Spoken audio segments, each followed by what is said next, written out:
Hey, welcome back to the Chapter 2 podcast.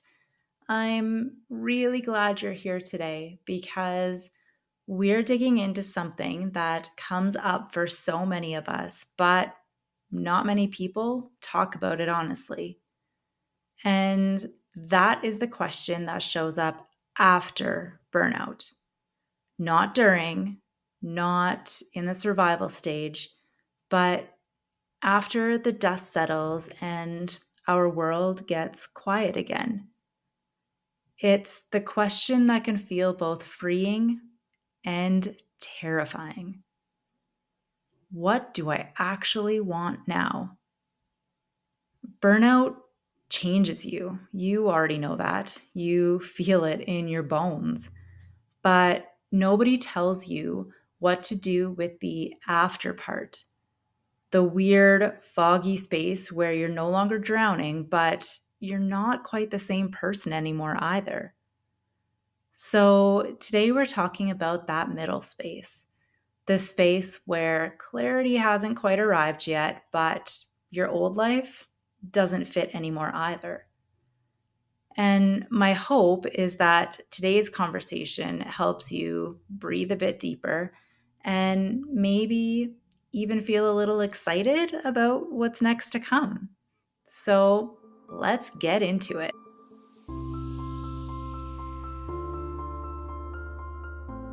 Burnout is loud, it's all consuming, it hijacks your nervous system. You live in constant fight or flight. Everything feels urgent and overwhelming. But the quiet that comes afterward, that's the part that catches people off guard. When the panic starts to fade, when the exhaustion loosens its grip, when your sleep slowly returns, there's this moment where you stop bracing for impact. It's subtle, it's gentle, but it's a little unnerving. Research calls this the post burnout recovery stage. And it's fascinating because the brain literally shifts gears. Your stress hormones start to drop, your nervous system comes out of crisis mode, and the areas of the brain responsible for long term thinking, the prefrontal cortex, your decision making center, begin to turn back on. This is why during burnout, you feel like you can't dream. You can't imagine, you can't plan, you can't even think 2 days ahead. You weren't broken though, you were biologically overwhelmed. But what happens after recovery begins is this moment of truth when you start noticing things again, the resentment, the old patterns, the parts of your life that were running on autopilot. And honestly, the dreams you pushed aside because you just didn't have the energy for them. I hear it all the time from women. I don't recognize myself anymore. I don't want to go back to the life I had. Or I'm scared because I don't know what I want now. This is normal and this is healthy. This is what rebuilding looks like. And you're not going backward. You're moving forward into a wiser, clearer version of you. So, why does burnout change what you want? Well, let's talk about the science for a moment because understanding the why brings so much compassion. During burnout, the amygdala, your brain's fear center, becomes hyperactive. The prefrontal cortex, where creativity, long term planning, and desire live, becomes underactive. This is your brain essentially protecting you. Once you begin healing, those areas come back online, which means your desires also come back online.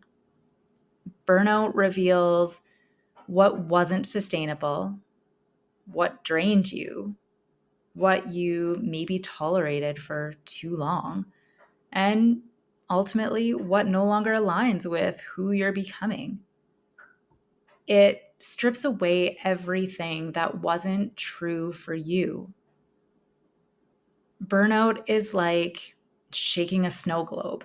And once the snow settles, you begin seeing your life clearly, sometimes for the first time in years. This is why women often feel a huge identity shift after burnout. It's not a crisis, it's clarity. Okay, so how do you actually figure out what you want? Your life just got shaken up, your energy is returning, and your intuition is coming back online, but clarity still feels a little foggy. This is where I want to give you a simple, gentle 3-part framework: release, reconnect, reimagine. Not all at once, not perfectly, just slowly and in your own time. Let's go deeper into each one. First, release. Let go of what no longer fits. You cannot discover what you want while continuing to carry what you don't. Burnout often reveals responsibilities you never wanted, relationships that weren't mutual, boundaries you never enforced, dreams you abandoned out of survival, patterns you tolerated because you were exhausted. Release starts with honesty. Here's a reflection question I want you to sit with for a minute. What feels heavy that I'm carrying out of habit? Not what you should carry, not what you've always carried, but what genuinely feels heavy today. Sometimes it's emotional, sometimes logistical. Sometimes it's something as simple as always being the one who plans everything. Release is not quitting your life, it's acknowledging the truth about what no longer aligns. The second is reconnect. Listen to your sparks, not your stress. Your desires might feel tiny right now, barely noticeable, maybe even quiet. And that's normal. After burnout, your system doesn't jump into big dreams, it tiptoes into them. So notice the small things. What feels peaceful? What feels grounding? What gives you a tiny spark of excitement? What feels like oxygen instead of pressure? Positive psychology research shows that these micro moments of alignment rebuild clarity faster than massive life overhauls. So, this week, pay attention to what you say yes to naturally, what you dread, what your body relaxes into, and what feels like you again. Here's another reflection question that I want you to take some time with. Where is my intuition sending little nudges right now? Your inner voice is waking up. Let her talk. Third, reimagine simply means to dream in drafts. This is where the magic begins, not through big, dramatic vision boards, not through forcing clarity, and not through pressure. Just imagining. Picture your life. You weren't trying to impress anyone.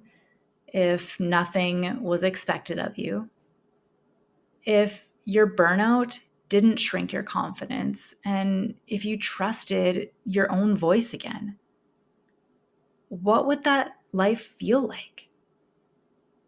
What would shift? What would stay? And what maybe would expand?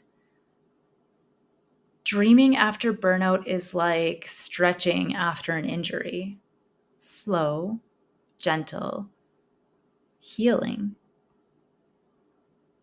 Your dream life doesn't start fully formed, it starts as a whisper. I know I'm asking a lot of you this week, but figuring out what to do next really requires unedited honesty.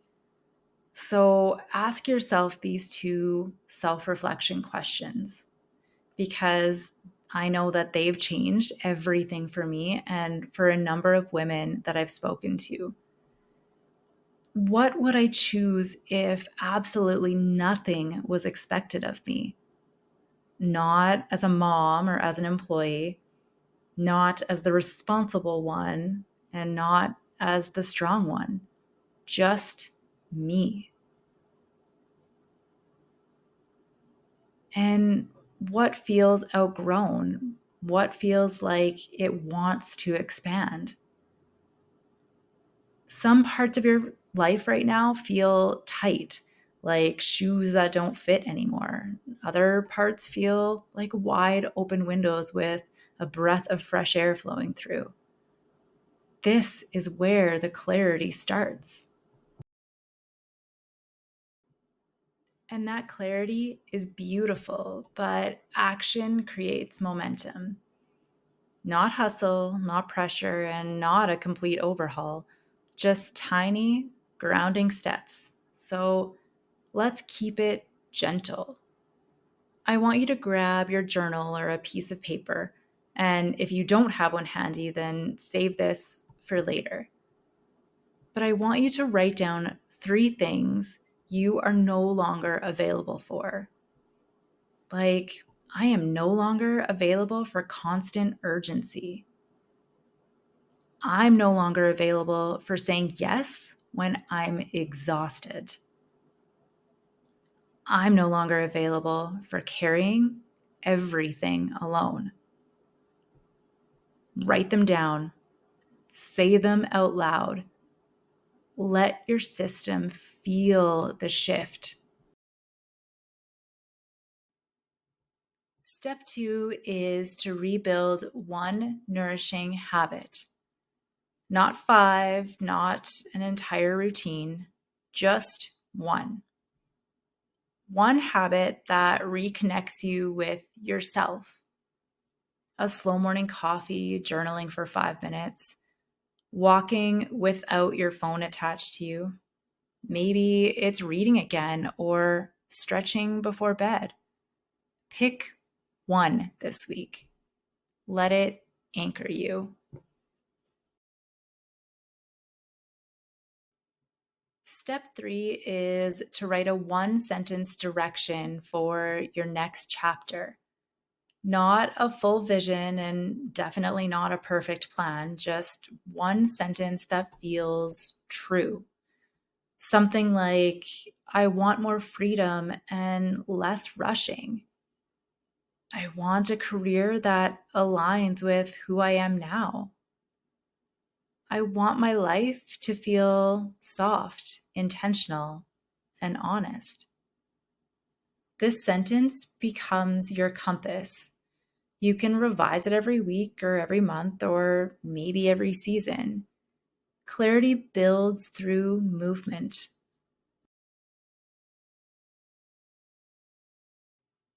Before we wrap up today, I want to speak to the part of you that feels unsure. You are not behind. You are not lost. You are not failing because you don't have clarity yet. You are rebuilding, and rebuilding is supposed to feel unfamiliar. It's supposed to feel wobbly and slow. But Slow doesn't mean stuck. Slow means intentional. Your dream life is not separate from your burnout recovery. It grows out of it because you're not returning to your old self. You're becoming someone stronger, clearer, and more aligned.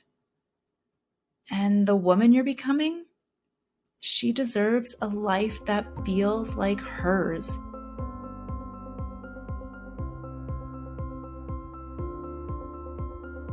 If this episode spoke to you, take a moment to share it with someone who is also rebuilding their next chapter. And if you're doing this work in real time, know that I'm right here with you, learning, unlearning, and choosing what's true. Thank you for listening, and thank you for being here, and thank you for choosing yourself. From my heart to yours, you are enough.